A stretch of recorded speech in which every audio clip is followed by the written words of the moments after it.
tuqatilunal yahuda, kalian akan berperang dengan orang Yahudi. Seandainya Yahudi itu sekarang tidak ada lagi, maka orang akan berkata, mana ucapan Nabi Muhammad SAW? Berarti tak betul Nabi itu. Kata dia kalian akan berperang dengan Yahudi. Buktinya Yahudi tak ada lagi. 1438 tahun setelah ucapan ini, Yahudi tetap ada, tetap eksis, tetap tegak berdiri di atas muka bumi. Orang mengatakan mereka akan punah, musnah seperti yang terjadi pada kaum-kaum yang lain. Wa ila samud akhahum salihah, kaum Samud. Wa ila adin akhahum huda, kaum Ad. Wa ila madyan akhahum syuaiba, kaum Madyan. Irama zatil imad, kaum Iram. Banyak kaum-kaum tapi musnah sekarang.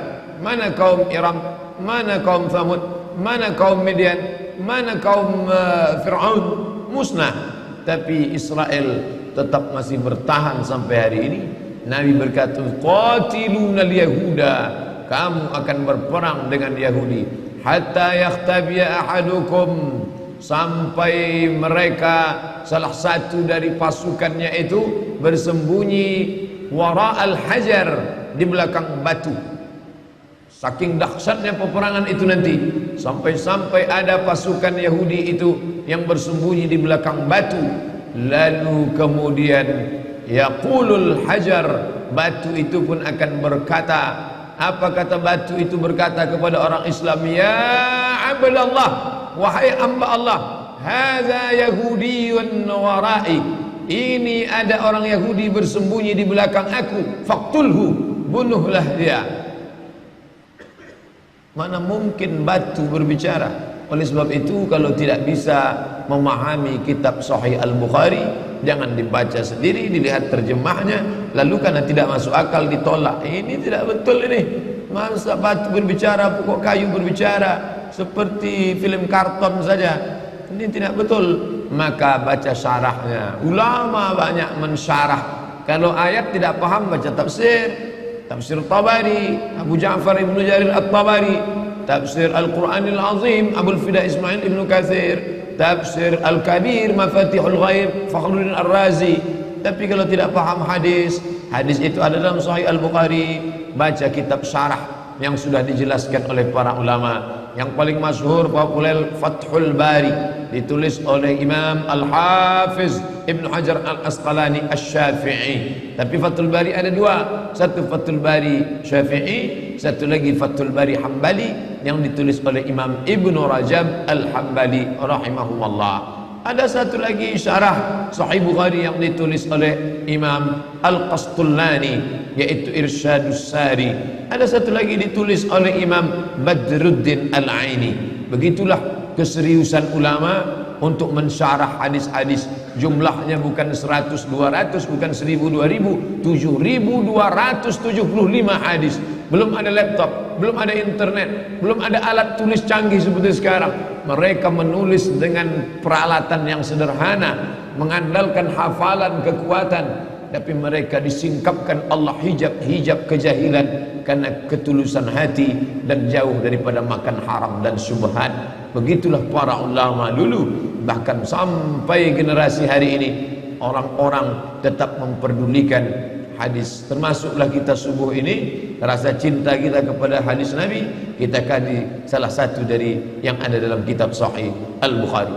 Maka kata Imam Al-Hafiz Ibn Hajar Al-Asqalani, makna bahwa batu berbicara, hadza Yahudi khalfi, ini ada orang Yahudi di belakangku. Hai Abdullah, hai orang Islam, ya Abdullah, wahai hamba Allah, hadza Yahudi khalfi, ini ada Yahudi di belakangku, faqtulu, bunuhlah dia. Maka makna ucapan itu artinya tidak ada satupun tempat persembunyian orang Yahudi. Tak ada manfaatnya dia berada di belakang batu, di belakang pokok kayu, karena semuanya akan tersingkap terbuka. Saat itu semuanya akan binasa. Ini hadis salah satu mukjizat Nabi Muhammad sallallahu alaihi wasallam. Bahkan di Al-Azhar, ketika kita masih belajar dulu, ada satu mata kuliah khusus, yaitu Tayyarat Fikriyah. Tayyarat, aliran-aliran, fikriyah, pemikiran. Ada aliran sekuler, ada aliran liberal, ada aliran sosialisme, ada aliran komunis, dan ada satu aliran khusus yang dikaji selama satu semester, yaitu aliran yang disebut dengan Sahyuniyah atau Zionis. Mereka bukan sekedar agama, tapi juga dia adalah politik. Yahudi agama yang unik, dia agama dan dia juga suku. Nabi Ibrahim punya anak laki-laki bernama Ishak.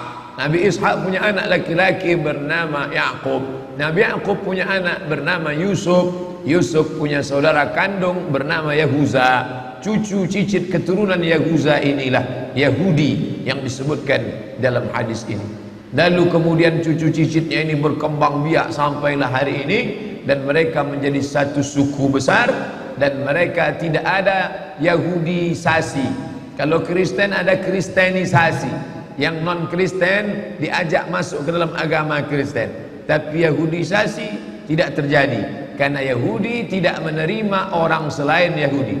Andai bapaknya Yahudi pun akan dilihat maknya Yahudi atau tidak. Maka ketika negara Israel terbentuk, orang-orang Yahudi dari seluruh dunia pulang kembali, yang mereka sebut sebagai Ardul Mi'ad, tanah yang dijanjikan oleh Tuhan. Lalu kemudian mereka periksa satu persatu, berapa banyak Yahudi menikah dengan orang Rusia, berapa banyak Yahudi menikah dengan orang Eropa. Maka anaknya tidak diakui karena ibunya bukan Yahudi. Dan ada satu lagi Yahudi di Afrika, ramai-ramai Yahudi Afrika datang, ini pun tidak diakui karena Yahudi putih, tiba-tiba ada Yahudi hitam. Tapi yang dimuliakan Allah Subhanahu wa ta'ala. Oleh sebab itu mereka agama sekaligus juga suku. Kalau kita, kamu sukunya apa? Sukunya Melayu, agama Islam. Kamu suku apa? Suku Batak, agama Islam. Kamu suku apa? Suku Minangkabau, agama Islam. Mereka tidak. Suku Yahudi, agama Yahudi. Lalu kemudian suku dan agama ini berpikir tentang menciptakan sebuah negara. Itu berasal dari pikiran Theodor Herzl. Theodor Herzl, seorang wartawan Yahudi, berpikir ketika dia melihat ada negara besar, negara itu bernama Serbia, yang pernah membantai umat Islam di Bosnia atas nama Slobodan Milosevic, negara Eropa, negara Rusia yang besar waktu itu bernama Serbia.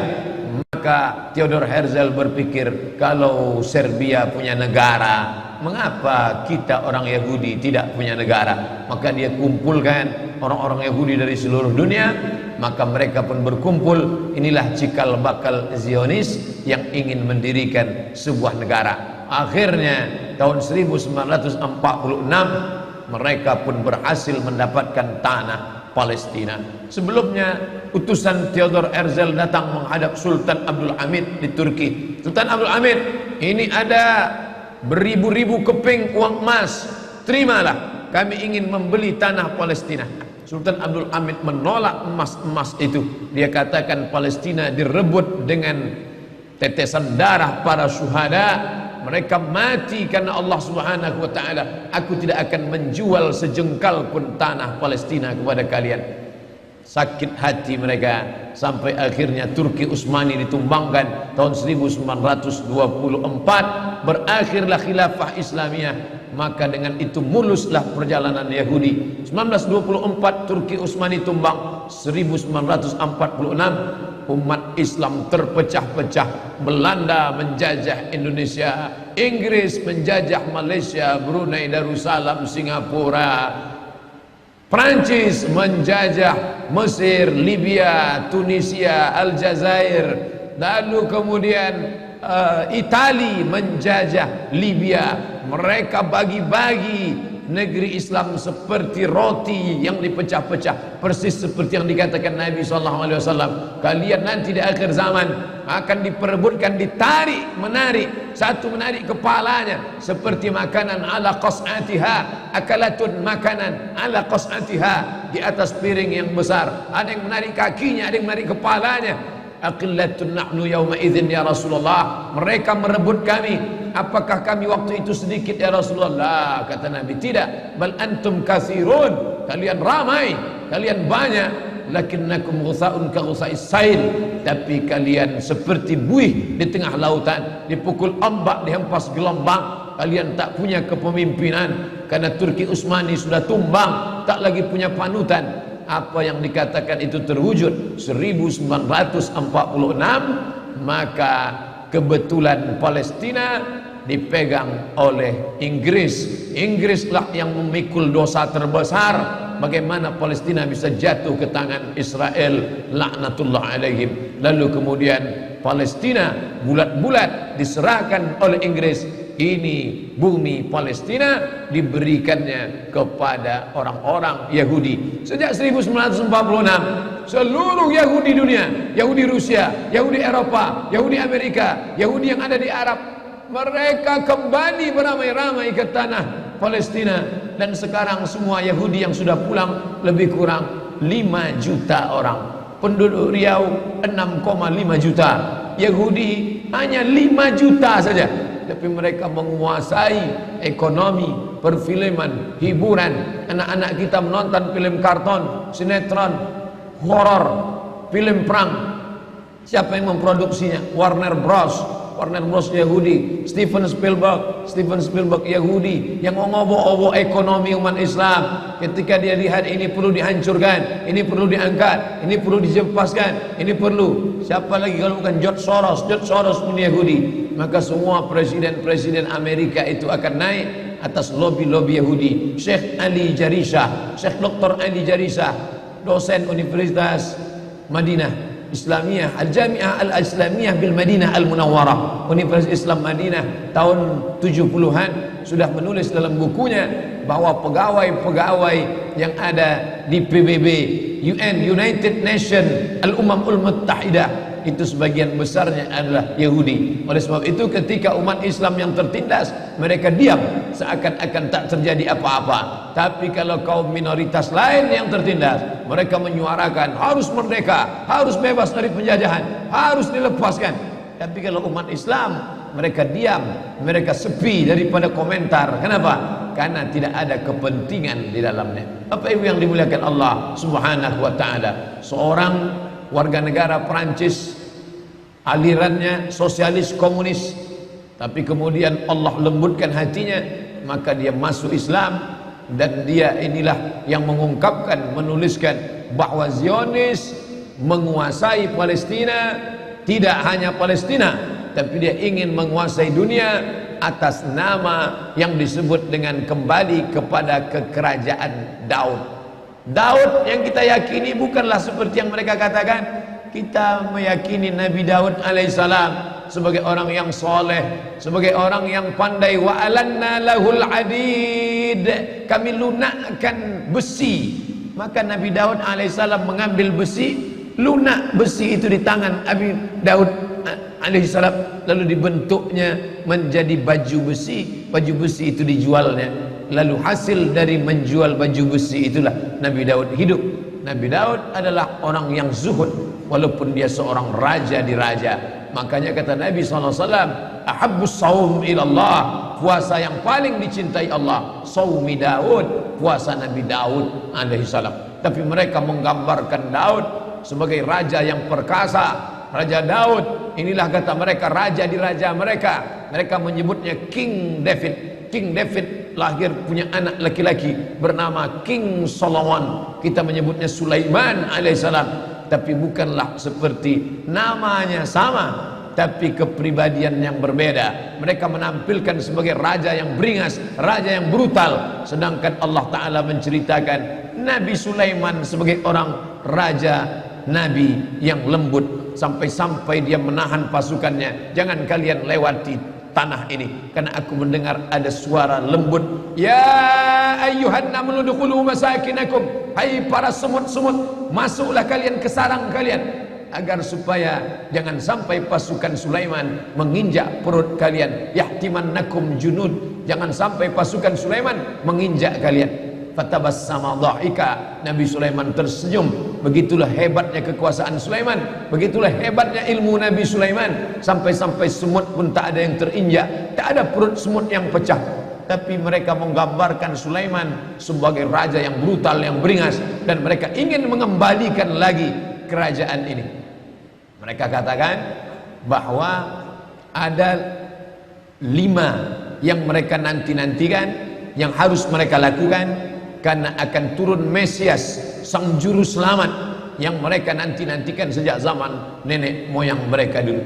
Mereka membangun ini berdasarkan keyakinan yang mendalam, walaupun keyakinan itu diambil dari mitologi, mitos semata. Mitos pun ternyata kalau diyakini seyakin-yakinnya bisa membangkitkan semangat yang luar biasa. Mereka meyakini bahwa mereka adalah manusia-manusia pilihan Tuhan.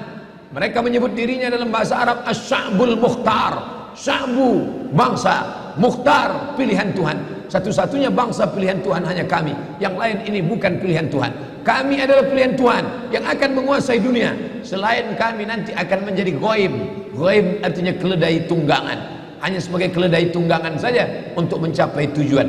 Mereka bisa berkawan dengan Eropa, mereka bisa berkawan dengan Amerika, mereka bisa berteman dengan Arab, tapi mereka menganggap itu hanya keledai tunggangan yang akan ditunggang mencapai tujuan. Begitu tujuan sampai, mereka akan menyembelih, membunuh, memanah, menembak orang-orang yang dijadikan sebagai keledai tunggangan ini. Lalu kemudian mereka akan menguasai dunia. Dia tuliskan langsung di petanya. Biasanya kalau pasukan musuh ingin menghantam negeri kita, dia akan simpan rahasia ini baik-baik. Tapi Yahudi tidak begitu. Dia langsung tuliskan di benderanya. Perhatikan bendera Yahudi. Kain berwarna putih, ada garis biru di atas, satu garis biru lurus di bawah, dengan bintang segi 6 di tengah. Apa makna simbol ini? Ini penuh dengan makna. Garis biru di atas sungai Nil, garis biru di bawah sungai Efrat. Itu adalah batas kerajaan yang akan mereka dirikan. Sungai Nil di atas, sungai Efrat di bawah. Artinya mereka akan menguasai Asia, Afrika. Sungai Nil Afrika Utara, Mesir. Sungai Efrat Asia, Irak. Mereka akan membuat negara Greater Israelian yang disebut dengan Israel Raya, Israel Agung, yang batasnya dari 2 sungai, Sungai Nil dan Sungai Efrat.